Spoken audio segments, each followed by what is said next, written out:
Hello everyone, मैं हूं verified PNL trader और हम यहां पे सीख रहे हैं basics of stock market trading.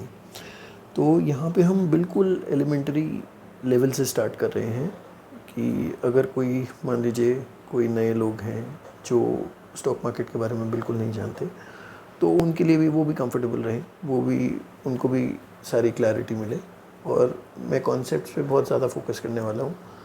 तो we'll start right from the beginning, जहाँ कि जो एकदम बेसिक्स का भी बेसिक्स है।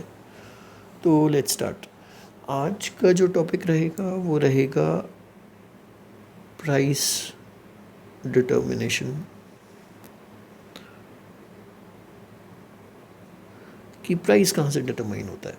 कि अगर हम देखें तो सीन बीसी पे नीचे एक टिप चल रहा होता है कि इस स्टॉक का ये प्राइस है, इस स्टॉक का ये प्राइस है, और वो धीरे हर हर बार वो प्राइस हम देखते हैं कि हर बार अपडेट होकर आता रहता है। तो वो प्राइस कहाँ से आ रहा है? जैसे अगर आप गूगल पे भी करते हैं तो स्टॉक का प्राइस जो है वो चेंज होता रहता है और इस तरह का एक लाइन चार्ट आता है। तो ये लाइन चार्ट कहाँ से आया और ये प्राइस कहाँ से आया? ये प्राइस कौन डिटरमाइन कर रहा है? इस चीज़ के लिए हम थोड़ा सा समझते हैं कि हम एक कंसिडरेशन लेके चलते हैं कि एक मार्केट है। एक एग्जांपल हम लेंगे प्रॉपर्टी मार्केट का, कि एक मार्केट है और मान लीजिए कि एक सोसाइटी है और वहाँ पे कुछ फ्लैट्स हैं जो सेल पे हैं, कुछ बायर्स हैं, कुछ सेलर्स हैं। तो अब उनके बीच में क्या ट्रांजैक्शन हो रहा है, ज़रा हम ये देखते हैं। तो यहाँ पे खड़े हैं बायर्स और यहाँ पे हैं सेलर्स। अब हो क्या रहा है कि बायर जो है वो कुछ प्राइस पे ख़रीदना चाह रहे हैं, सेलर्स जो है वो कुछ प्राइस पे बेचना चाह रहे हैं। और अगर आप किसी प्रॉपर्टी डीलर से जाके पूछते हो तो वो सपोज़ करिए कि वो कह देता है कि यहाँ पे 70 लाख का एक 2 BHK यूनिट है। तो 75 लाख का एक 2 BHK यूनिट का क्या मतलब होता है? क्या सारे यूनिट 75 लाख के हैं? नहीं, क्योंकि सेकेंडरी मार्केट है। जो ओनर है वो जितने में बेचना चाहेगा उतने का वो प्राइस बन जाएगा, और जो बायर ख़रीदना चाहेगा उतने का प्राइस बन जाएगा। तो 75 लाख का यहाँ पे है, इसका मतलब ये होता है कि टेंटेटिवली 75 लाख की चीज़ बिकती है। या हम ये कह सकते हैं, अगर ज़्यादा प्रिसाइज होकर बोलूँ तो हम ये कह सकते हैं कि 75 लाख की लास्ट सेल हुई थी। यही अगर आप समझिए कि 3 महीने पहले 75 लाख की सेल हुई है, तो जो ब्रोकर है उस समय बोलेगा कि भाई यहाँ पे 75 लाख का 2 BHK मिलता है।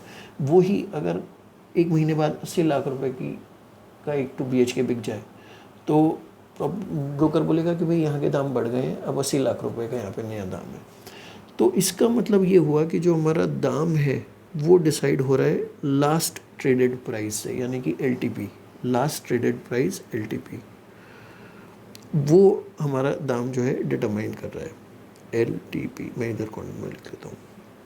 तो अब बायर है, अब हम मान लेते हैं कि यहाँ पे जो बायर्स थे उसमें एक है जो 74 लाख पे ख़रीदना चाह रहा है, सेलर है जो 76 लाख पे बेचना चाह रहा है, फिर एक बायर है जो 73.5 लाख पे ख़रीदना चाह रहा है, फिर एक सेलर है जो 77 लाख पे बेचना चाह रहा है, फिर है 73 लाख पे ख़रीदने का चाहने वाला एक बायर, और एक सेलर है जो 77.5 लाख पे ख़रीदना चाह रहा है।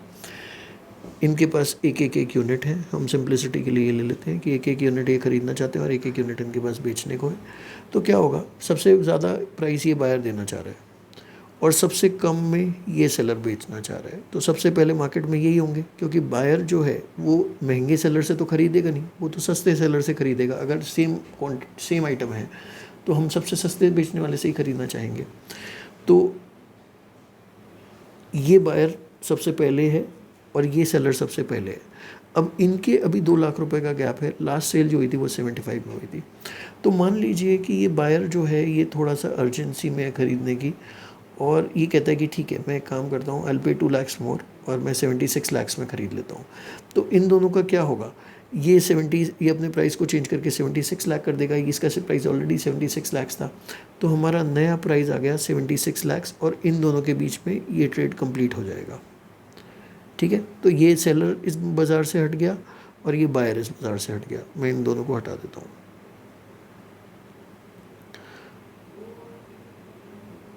अब क्या होगा नेक्स्ट सेल के अब हमारा क्या है, अब जो हमारा बाज़ार में प्राइस है वो 76 का है, और जो नेक्स्ट कैंडिडेट हैं सेल के लिए और परचेज़ के लिए वो ये दोनों हैं। ये कितने में बेचना चाहता है 77 में, और ये कितने में ख़रीदना चाहता है 73.5 में। अब ये क्या देखेगा, ये देखेगा कि पिछली सेल हुई थी 75 में और 76 में अगली सेल हुई, और मैं 73.5 पे हूँ, तो इसे लगेगा कि नहीं मुझे थोड़ा सा प्राइस बढ़ाना पड़ेगा, कि अगर मेरे को ख़रीदना है तो मेरे को थोड़ा सा प्राइस बढ़ाना पड़ेगा, वरना ऐसा ना हो कि कोई दूसरा बायर आके जो है प्राइस बढ़ा के और ऊपर ले जाए सामान।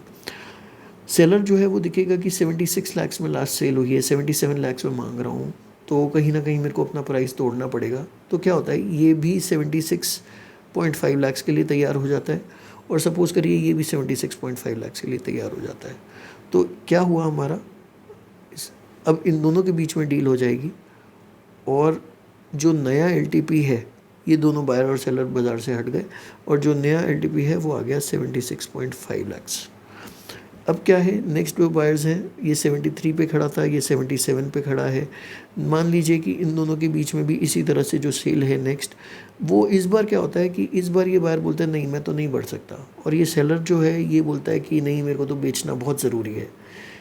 अगर सेलर को सेलिंग की अर्जेंसी है तो वो अपना प्राइस कम करेगा, तो वो कम करके मान लीजिए ये कर देता है, इसको 73 में ख़रीदना था और इसको 77 में बेचना था, बट ये बोलता है मैं 73 से नहीं ज़्यादा दे सकता। सेलर इवेंचुअली अगर आ जाता है 74 लाख पे, अब ये बायर बोलेगा कि 74 लाख पे तो बायर सेलर आ गया है, मैं भी थोड़ा सा प्राइस बढ़ाता हूँ, ये भी अगर 74 लाख पे आ जाता है तो ये इन दोनों के बीच की ये डील कंप्लीट हो जाएगी। तो क्या होगा, मैं एक बार इन दोनों को हटाता हूँ, 74 लाख पे हमारी डील हो गई है, इस मार्केट को मैं यहाँ से हटाता हूँ।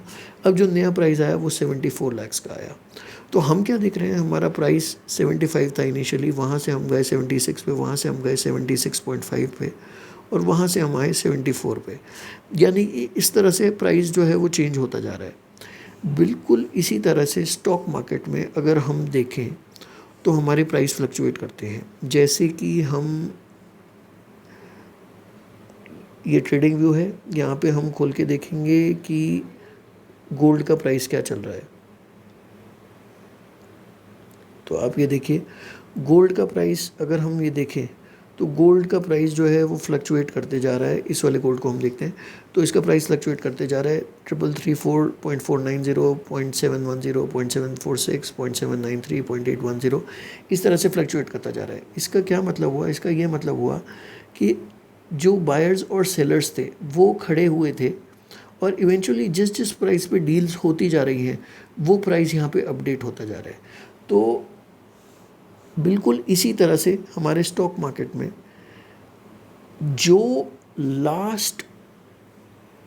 जो हमारा लास्ट ट्रेडेड प्राइस होता है, लास्ट ट्रेडेड प्राइस, ये हमारा एलटीपी, ये हमारी उस सीएनबीसी की टेप पे चल रहा होता है, या ये हमारे को गूगल पे दिख रहा होता है, या ये हमारे को ट्रेडिंग व्यू में दिख रहा होता है लास्ट अपडेट होता हुआ। तो इस तरह से हमारे प्राइसेस जो हैं डिटरमाइन होते हैं, यानी कि लास्ट ट्रेडेड प्राइस, जिस प्राइस पे लास्ट ट्रेड कंफर्म हुआ, किसी कोई बायर आया कोई सेलर आया और उन्होंने किसी प्राइस पे किसी शेयर को म्यूचुअली अग्री और सेल करने, खरीदने बेचने का म्यूचुअली डिसाइड किया, तो वो वहाँ पे ट्रेड प्लेस हुआ, और उस चीज़ को हम लास्ट ट्रेडेड प्राइस बोलेंगे, और वही चीज़ जो है वो हमारी यहाँ पे दिख रही है हमें। अब क्या होता है, सपोज़ करिए कि ये जैसे जो प्राइस था ये चेंज हुआ हमारा 75 से 76, 76 से 76.5, 76.5 से 74, तो 75 से 76 गया, 76 से 76.5 गया, और 76.5 से 74 आ गया। तो ये जो है ये हमारा बन रहा है लाइन चार्ट, और इसी तरह से ये लाइन चार्ट बनता जाता है मार्केट में, और जो कि हमारे को आप देखिए यहाँ पे नज़र आता है। ये हम गोल्ड फ्यूचर्स का देख रहे हैं, ये हम गोल्ड मिनी फ्यूचर्स का देख रहे हैं, इस तरह से ये लाइन चार्ट बनता जाता है और ये हमारे को नज़र आता है। तो ये कॉन्सेप्ट है हमारे प्राइस का, और इस तरह से प्राइस डिटरमाइन होते हैं, इस तरह से प्राइस फ्लक्चुएट होते हैं। बायर्स अगर ज़्यादा होंगे, हम एक बार इस सिचुएशन में वापस जाते हैं जहाँ पे हम मार्केट में हैं, और मार्केट में हम देखते हैं कि एक इकोनॉमिक्स का कॉन्सेप्ट हम सीधा सा लगाते हैं कि बायर्स हैं और सेलर्स हैं। जब सेलर्स बेचने के लिए बहुत जल्दी में होंगे तो प्राइस गिरेगा, क्योंकि सेल बायर बोलेगा नहीं मैं तो 73 में ही खरीदना चाहता हूँ। सेलर 77 में बेचना चाह रहा था, बट अब वो बोलेगा नहीं मैं बेचने की जल्दी में हूँ तो तू 76 में ले ले, नहीं 75 में ले ले, ऐसे कर करके, और धीरे वो बोलेगा नहीं 73 में ही, तो 73 पे आएंगे ये। तो जब भी सेलर्स को बेचने की जल्दी है यानी कि बेरिश मार्केट है तो प्राइस गिरेगा।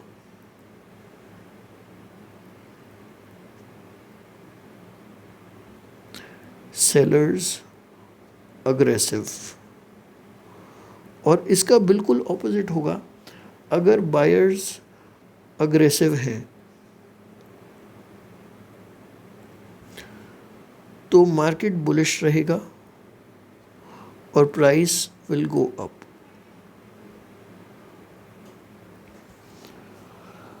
तो इस तरह से मार्केट के डायनामिक्स जो हैं चलते हैं। प्राइस इस तरह से चेंज करता है, प्राइस इस तरह से फ्लक्चुएट करता है। ये बहुत ही बेसिक कॉन्सेप्ट था, बट हर बेसिक कॉन्सेप्ट का आगे जाके एप्लीकेशन में यूज़ तभी हम कर पाएंगे अगर हमारा वो कॉन्सेप्ट हमारे लिए बिल्कुल क्लियर होगा।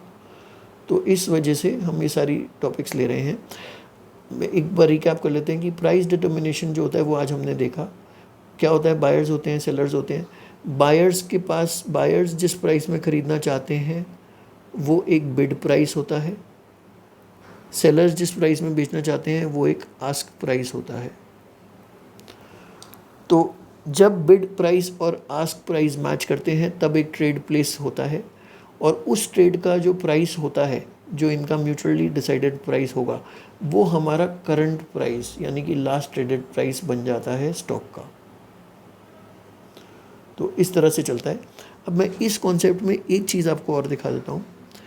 जैसे सपोज़ करिए ये स्टॉक मार्केट, ये मैंने ज़ीरोधा ऐप खोली है और ये गोल्ड मिनी का सितंबर फ्यूचर का, मैंने इसको मार्केट डेप्थ बोलते हैं, तो मैंने मार्केट डेप्थ निकाला है। तो आप देखिए बिड प्राइस में कौन कौन है। तो यहाँ पे एक ऑर्डर यानी कि ये बायर साइड है, ये हमारी बायर साइड है, और ये हमारी बायर साइड है, ये हमारी सेलर साइड है। बायर साइड में हमारे पास जो एक बायर है वो 98805 पे ख़रीदना चाह रहा है, दूसरा 802 में, तीसरा 801 में, चौथा 800 में, और सेलर साइड पे इसी तरह से 811 में बेचना चाह रहा है, 819 में, 820 में, 821 में। जहाँ पे इन दोनों का मेल बैठेगा वो हमारा नया प्राइस यहाँ पे फ्लक्चुएट करने लग जाएगा। तो ये जो प्राइस है ये इस तरह से आता है कि जहाँ पे इन दोनों का मेल बैठा वो ये प्राइस बन जाएगा। बीच में मान लीजिए कोई एक बड़ा बायर आता है जिसको बहुत अग्रेसिवली ख़रीदना है सब, तो ये सब बैठे देखते रह जाएंगे, वो ये भी ले जाएगा, ये भी ले जाएगा, ये भी ले जाएगा, ये भी ले जाएगा। तो उस केस में क्या होगा, अभी 818 प्राइस चल रहा है, 819 चल रहा है, चारों क्वांटिटी अगर मैं ख़रीद लेता हूँ तो एकदम से वो प्राइस 829 तक पहुँच जाएगा।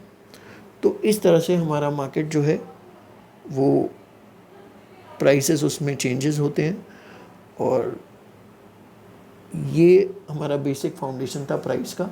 अब हम नेक्स्ट वीडियो में कैंडल स्टिक्स के बारे में समझेंगे, जो कि हमारे टेक्निकल एनालिसिस के लिए मोस्ट इम्पॉर्टेंट टॉपिक होने वाला है।